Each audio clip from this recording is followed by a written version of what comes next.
ሰላም እንዴት ናችሁ? ዛሬ ኤአይን ተጠቅመን እንዴት ፎቶአችንን upscale ማድረግ እንደምንችል አሳያችኋለሁ። ተከታተሉ። በመጀመሪያ ብራውዘራችን ውስጥ እንገባና ፎቶስ upscale AI ብለን ሰርች እናደርጋለን። የሚመጡልን የተለያዩ አይነት ዌብሳይቶች አሉ።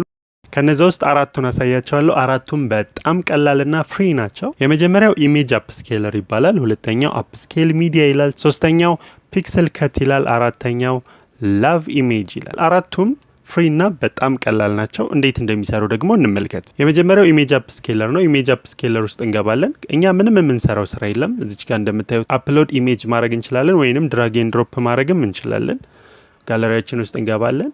upscale ማድረግ የፈለግነውን የደበዘዘ ወይንም ጥራት የሌለው ፎቶ ሰሌክት እናደርጋለን። ከዛም እንደምታዩት እዚህ ጋር ኤዲት ኦፕሽን አለው። ከፈለግን ኤዲት ማድረግ እንችላለን። እዚሁ ላይ መቁረጥ ወይንም ዙም ማድረግ እንችላለን። ስታርት የምትል በተን አለች። ስታርት የምትለዋን እንጫናለን። ራሱ ኢሜጃችንን upscale ያደርግና ያስቀምጥልናል። እዚህ ጋር እንደምታዩት የአይን ምልክት አለች። እዚሁ ላይ ማየት እንችላለን። ልዩነቱን ቢፎር እና አፍተር አድርጎ ያስቀምጥልናል። ከዛም እዚሁ ላይ ዳውንሎድ የምትላለች። ዳውንሎድ ኦፕሽኗን እነካለን። ወደ ጋለሪያችን ዳውንሎድ ያደርግልናል ማለት ነው። ከዛም በዚህ መልኩ ጋለሪያችን ላይ ያስቀምጥልናል። ሌሎቹም የሚሰሩት በተመሳሳይ ነው። upscale.mediaንም ብናየው በተመሳሳይ ነው የሚሰራው። ውስጥ ገባለን። አፕሎድ ኢሜጅ ብቻ ማለት ነው ከኛ የሚጠበቅብን።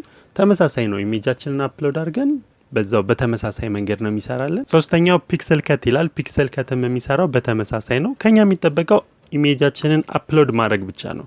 እንደምታዩት እዚህ ጋር የደበዘዘውን ፎቶ ጥርት አድርጎ ያመጣልናል ማለት ነው። ተመሳሳይ ነው። እዚህም ጋር ኢሜጃችንን አፕሎድ ማድረግ ብቻ ነው ከኛ የሚጠበቀው። አራተኛው I love image ይላል። እሱም ተመሳሳይ ነው፣ ፍሪ ነው። ሰሌክት ኢሜጅ ማድረግ እንችላለን። የደበዘዘ ወይንም ፎቶ ሲነሳ ጥራት የሌለው ፎቶ ሰሌክት እናደርጋለን። እንደምታዩት ልዩነቱን ያሳየናል። ቢፎር እና አፍተር ያለውን ልዩነት። ቢፎር ሲሆን ደብዘዝ ያለ ነው፣ አፍተሩ ጽድት ያለ ነው። ከዛም upscale እንለዋለን። እዚህ ጋር የምታዩት upscale የምትል በተናለች። upscale እንነካለን። ራሱ ኢሜጁን upscale አድርጎ ያስቀምጥልናል።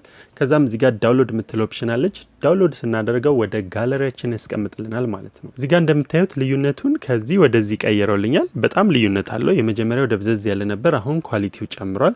ዙም አድርገንም ብናየው የተወሰነ ልዩነት አለው። ይሄኛው ደብዘዝ ያለ ነው፣ ይሄኛውን ግን ብናየው ጽዳቱ ጨመር ያለ ነው። ፎቶ በምናነሳ ሰዓት ጥራት የሌለው ፎቶ ልናነሳ እንችላለን፣ ወይንም ደግሞ ዳውንሎድ ስናደርግ ጥራት የሌለው ፎቶ ዳውንሎድ ልናደርግ እንችላለን፣ ወይንም የተነሳናቸውን ማንኛውንም ፎቶ ሊሆን ይችላል upscaleን በመጠቀም ጥራት ያለው ማድረግ እንችላለን። ለዛሬ እዚህ ጋር እናበቃለን። በሌሎች ጠቃሚ በሆኑ ቪዲዮዎች እንመለሳለን። እናመሰግናለን።